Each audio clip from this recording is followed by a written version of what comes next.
نمبر تكتكتوكي خراب ودتي سنجل جنا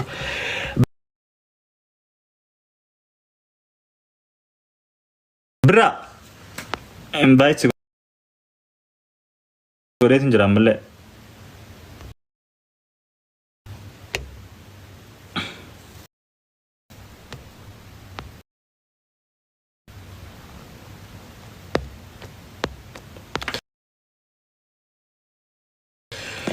برا سيبت قولي يروتك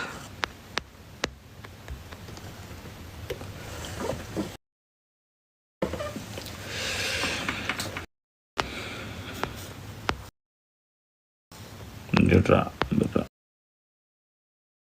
سيدين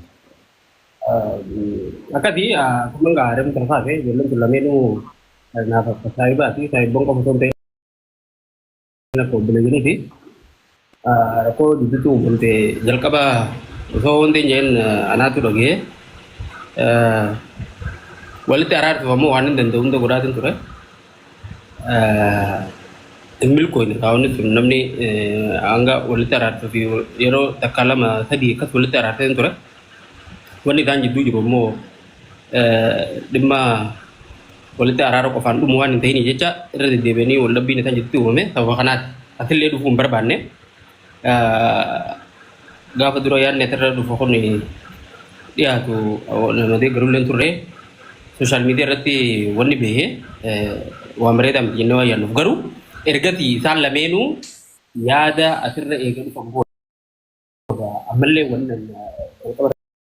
berarti orang yang ada ini makna ini kan berarti hawa tadi ini luar ada jadi itu berbagi akka asirati garte akana yani ham to li dubatu fi on to tagara ha to son tane rakko ni tan jiddu umum to nakamati formata ka gattu ko farati akati ye nuti o so te hebare dara tawni tha woni social media rati namni wagga dila kana wali ture ko bele genete mana to ko hato lingala bakata ko lino jecha alkani buya wali monti jecha dimma fi durstani dimma khabrat fi hada namni wali tadarka kana ture amma de beni amdu wali social media rati badani dubatu nudul fata amma kayo wan kana atirati hamdu wali dubatani abal wakas no gode jani oto dubata ubadi annati to la sababni rakkom furman kun itim furamu dandahu yara khana lamen jiddu maltu mudate wonni mudate kuni ho akamiti furmata argatu dandaha jechu yo taati male abalutu akat nogode wana kati nogode jaani hamtun ta hanguma afan khenya baate nama birabira gesu wonni suni furman ni jille bagachadi hanguma namni dagahe namno ni gara-gara by the way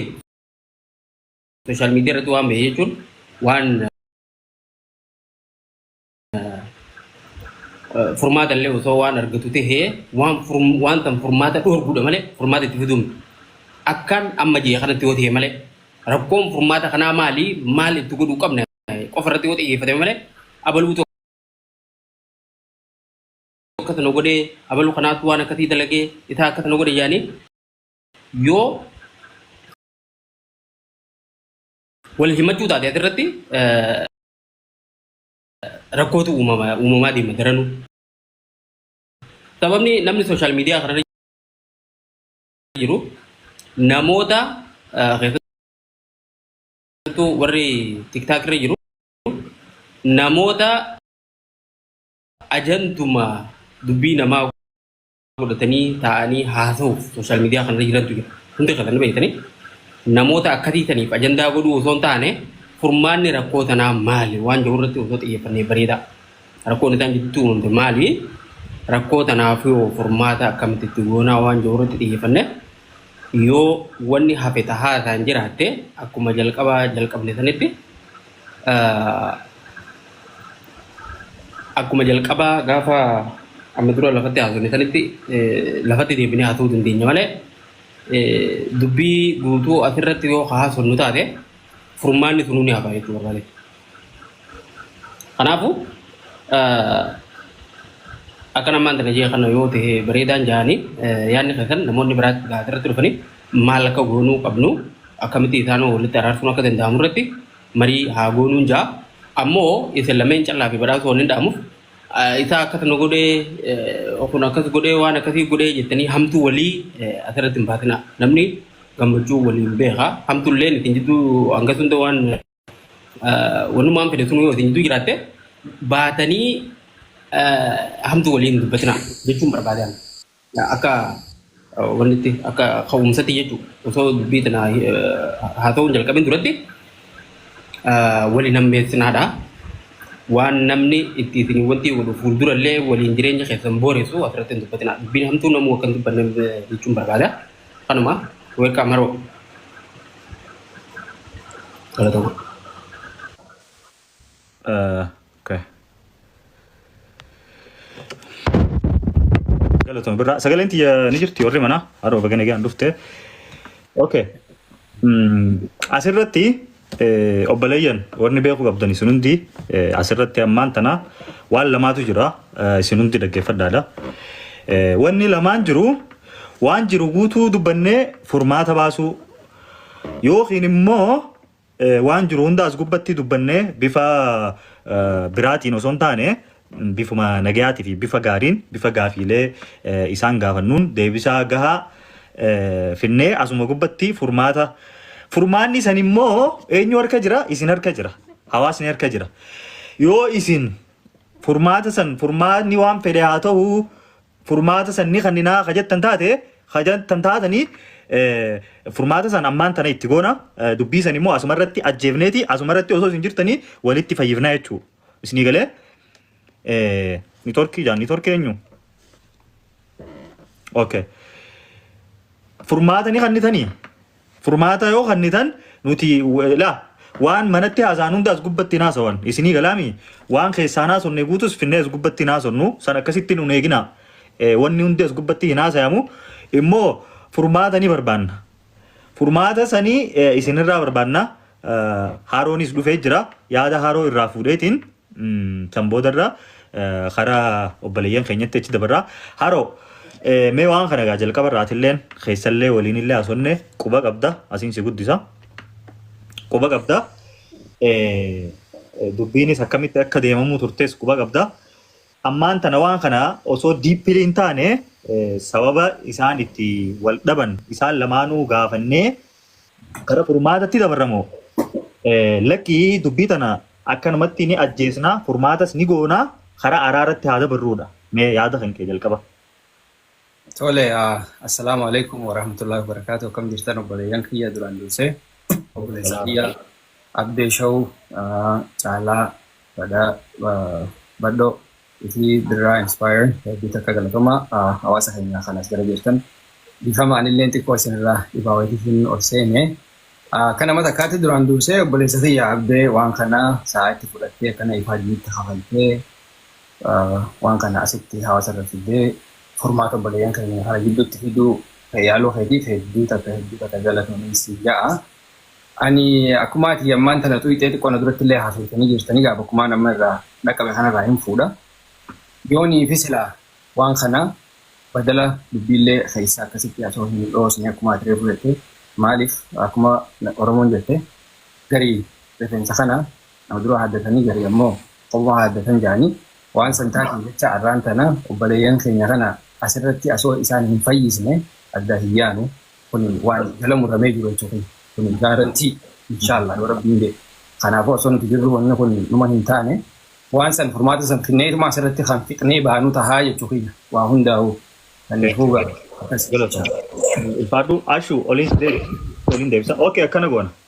Yoon fi dubbiin akkana haa ta'u ta'e akka birraan jiru sanitti yoo haa ta'u ta'e waan jiru guutuu anaa dubbadhuuti. Keessa osoo hin ta'in waan takka takkaan dubbadhee furmaatatti yoo deemnee birraa anummaan takka irraa wal dhabdee kanaa fi maal akka jiru guutuu dubbannee san duratti immoo wal dhabdeen kun hawaasni uummanni kaayirootii fi lafatti yoo maaliif araarri kun bu'uu dhabe irrattis yaadni ni kan namaa kasan booda furmaata asumarratti akkuma haroon amma dhufe kanatti namoota nu barbaachisan ol galfannee furmaata kana asumarratti irraan tana cufnee firraa finnaa jechuu osoo karaa dheerallee hin deeminii karaa saniinis arraan tana inshallah furmaata itti agarreetuma deemna birraa san duratti gaafiin si gaafadhuutu jira ati gaafiin nan si gaafadhu akkamitti dubbiin tun online irratti bahuu dandeesse namoonni si dabalatee namoonni jajjabaan osoo kaayiroo san keessa jiranii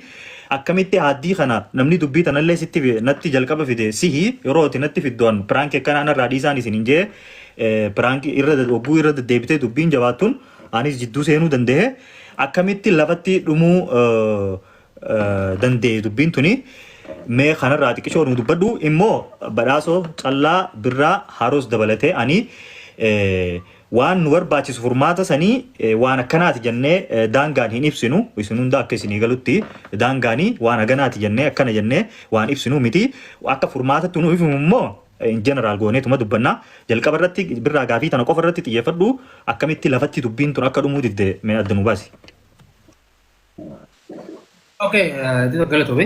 Fada kan duri. Dubbiin tuni jalqabdee fi isaan lameen gaafa wal dhaban dhimma irratti wal dhaban dhimmi isaan wal dhaban dhimma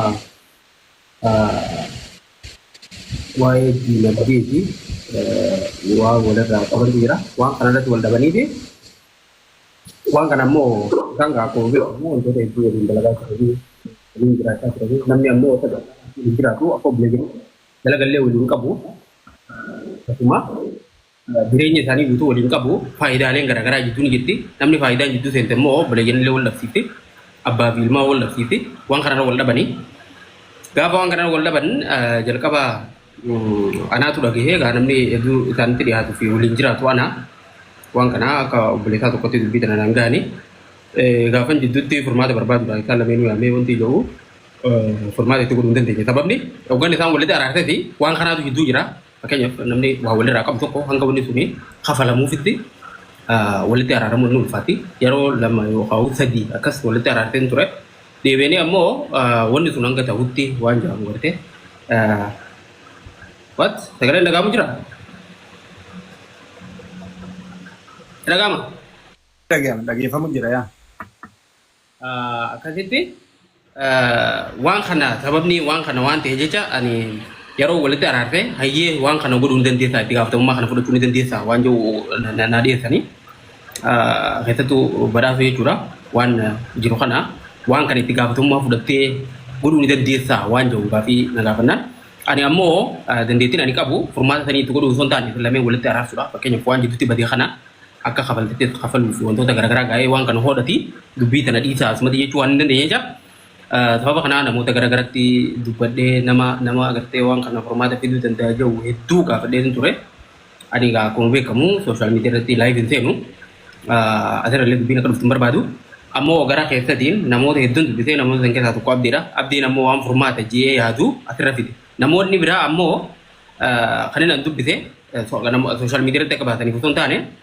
akka dubbiin ture osoo sadarkaa kana hin geenye furmaanni itti dhufu namoota biyya kana jiranis tahee namoota biyya biraa jiran kan garaagaraa aboo rakkoo kanaatu jira waan akkanaati ijoollee kana akkam goonaa sadarkaa kanarra waliin jiranii waan jiru yeroo hedduu yaalii godhaatiin ture walitti akka araartinu manguddoo nama gurguddaa hunda yaamite ture walitti finnee turre teenyee haasonnee turre wanni kun sadarkaa haasaatti osoo hin taane waan akkanaatiin furmaata argachuu danda'a waan jaamu waan yaada akkasii qabaniif jecha waan sanii ammoo ani godhuu waan hin dandeenye jecha namoota waan kana godhuu danda'an akkuma namallee irra deebi'ee wanni ibsu barbaadu namoota waan kana godhuu danda'an jee yaadu kanneen hedduu ibn ati jalallee jiraachuu danda'ani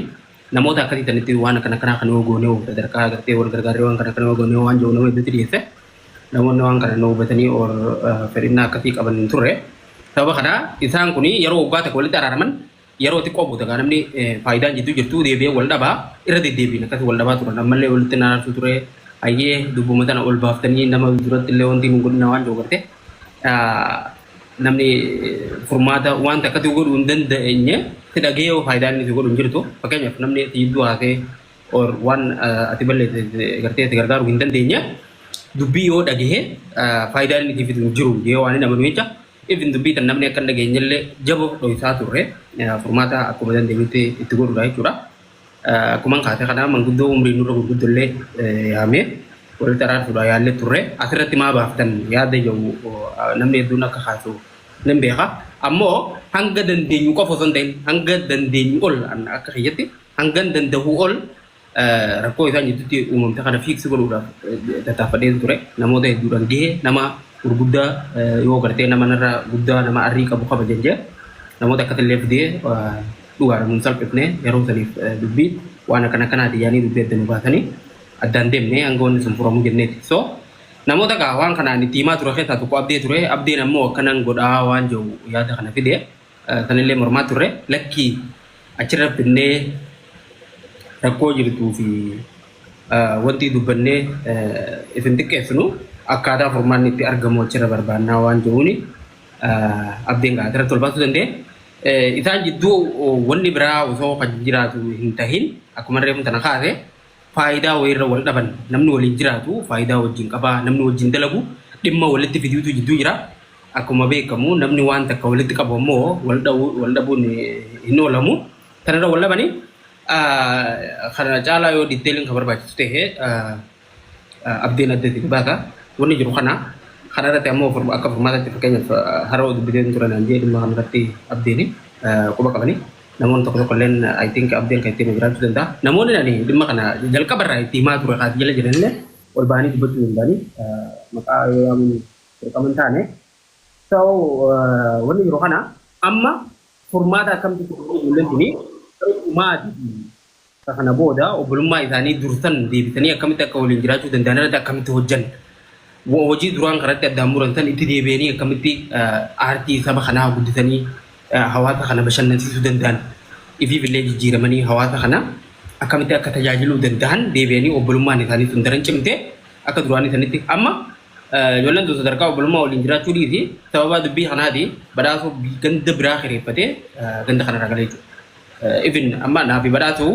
wal arguudhaaf hedduu rakkisaadha yoo qaxaroodha waliin bilbilee wal agarre malee ganda kanarra ganda biraa gala. Sadarkaa kanatti isaan dhiisi nutuu addaan fudhata dubbii kanaa. So waan kana akkamitti akka furmaatni itti godhamu ammumarraa yoo itti yaadame hedduu bareeda. Yoo ammoo diiteeliin dubbii kanaa gartee asirratti dubbatamuu qabaa hajjechaan kanaa yoo taate itti yaadati.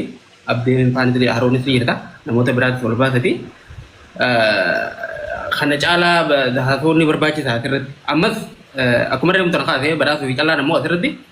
dubbii akkana baruu akka tana godhe jettanii osoo dubbatuu baatanii anda hedduu tokko tatanayyaa waan natti tolurraa. Badhaasuu akka tana godhe callaa akka tana godhe isaattu akkasii lakkiisiitu akkasii yaanii namarratti bakka kanatti osoo fakkeenyaaf amma yoo nani jidduu jiraadde narratti waan hunda haa ta'uu danda'an akka saayibaa akka obboleessituu waan ilaalaniif jecha asirra ammoo namoota hedduutu jira. Nama akkuma sadii fuuyii jira. Viidiyoon asirraa kun riikardi godhamee gara adda addaa wanti ijaa waan hamaa osoo dubbachuu baanne waan pozitiif irratti yoo nuti xiyyeeffanne hedduu tokko bareedaan jaa hedduu tokko galatooma. Kana caalaa ammoo wanni ibsa irratti kan yoo jiraatu taate ni dubbannaa carraan ammoo isin kannaa hedduu tokko galatooma ulfaadhaa.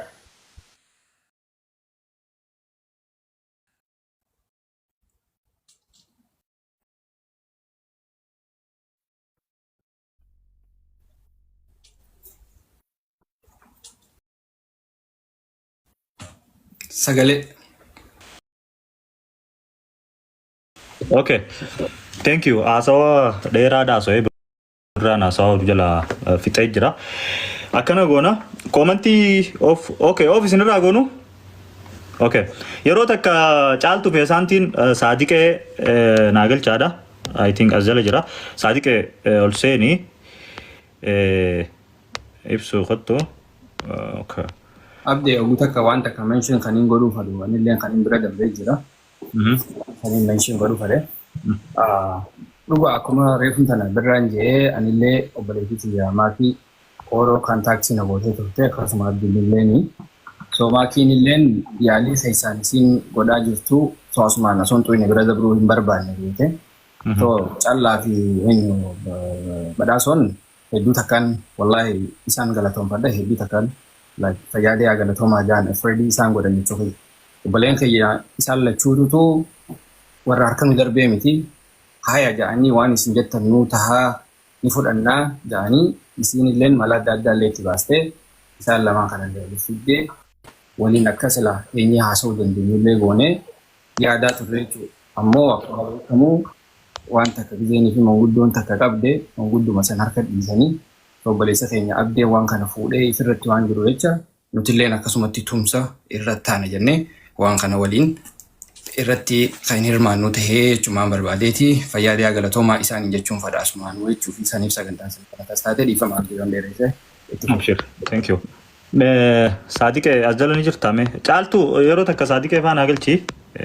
ammaan tana karaa daarektii karaa furmaata cheechii deemneeti ashuu kottu sin barbaada ibsuun bante okay ashuu banii wanna kan kee banii okay amma namoota lama akkana kanurraa hafeetu jira so haro directly amma khara formaata timi kha achi deemnu ammaan tana anis haasawa dheeraa godhuun duratti commentii isinirraa hin cufaa I think comment yoo banaa dhiiste bareeda because namni yoo commentii cufte ni yaa so interact godhuu fadhana fakkaata namni okay waan namni jee commentii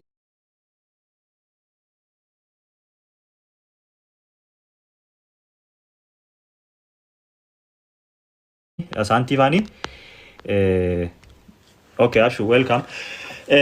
naaf galchitanii keessaan haasoineeti aboo waan akkanaan nu qunnameeti bifa kamiin akkana goonaa bifa kanaan jennee xumurre inshallah ammaan tan ammoo yooni fi ijoolleef gaa carraan kanninaa kajettan taate ijoolleef hin kanninu ibsaan damiinaatis nu jidduu ture haasawaa kana keessa yoo as jala jiraate ibsaa damiinaa